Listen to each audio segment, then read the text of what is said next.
Good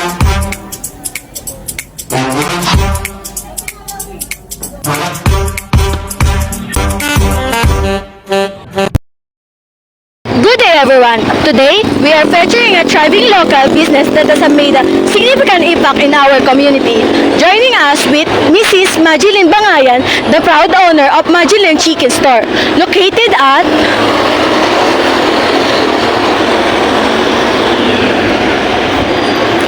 Buting, Pasig City. To learn more about the inspiring journey, let's turn it over to our on-field reporters. First, let's hear from Mr. Wesley Famadico, who is on site at the business. Thank you, Ms. David.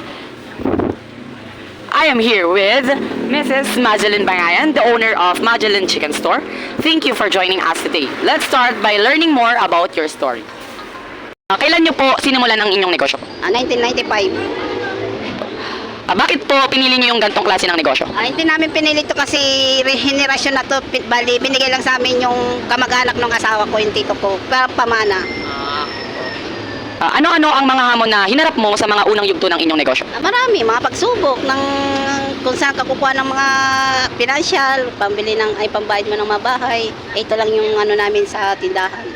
Ano po yung mga estratehiya or strategy na nakatulong sa inyo upang malampasan yung mga hamon na naranasan? Di magdasal, sa Panginoon ka lang naman humingi ng kung papantawid sa araw-araw na buhay. Paano nyo po ilalarawan yung tagumpay para sa inyong negosyo po? Tagumpay mo, pag nagtitinda ka na dito sa araw-araw ng pagtitinda mo, yun lang, yung sa hanap buhay. Paano nyo po pinapanatili yung maibabalansin nyo po yung pagtatrabaho, tapos yung personal nyo po, yung pagtulong nyo sa pamilya nyo po, habang pinapatakbo po yung negosyo nyo? Talaga steady ka talaga sa may kasama ka sa buhay, yung asawa ko na ako taga-tinda, sa bahay naman yung asawa ko, may trabaho naman din. Bali, support na kayong mag-asawa. Ano sa tingin nyo po yung mga katangian ng isang mabuting negosyante po? Magdasal ka lang sa Panginoon, talagang matatag ka lang sa buhay, sa hamon, ganun. Yun lang ang namin sa araw-araw sa routine ng buhay namin. Eto po. Naranasan mo na ba ang malaking kabiguan o pagsubok? Kung oo, ano ang natutunan mo po dito? Oo, kasi di mo maiwasan yung saan ka kukuha ng sa pang-araw-araw, pang-gastos.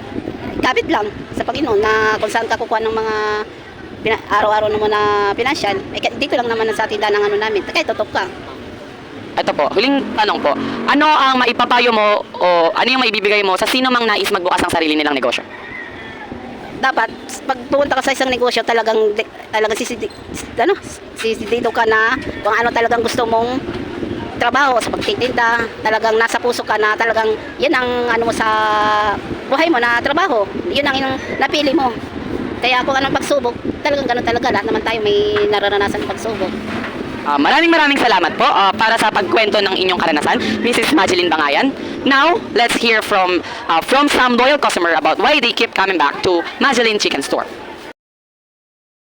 Now, I am here with some of the loyal customers of Majeline Chicken Store.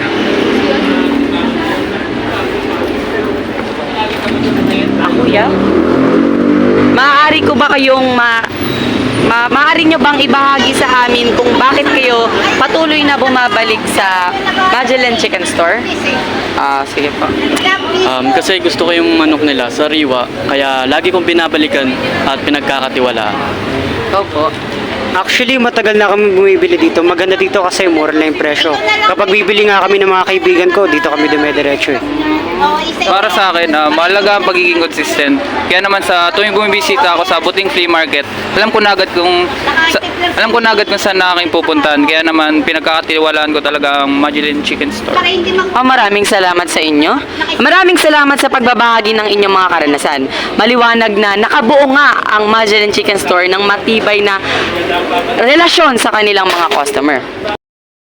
Thank you to Mrs. Bangayan and the loyal customer for sharing their stories.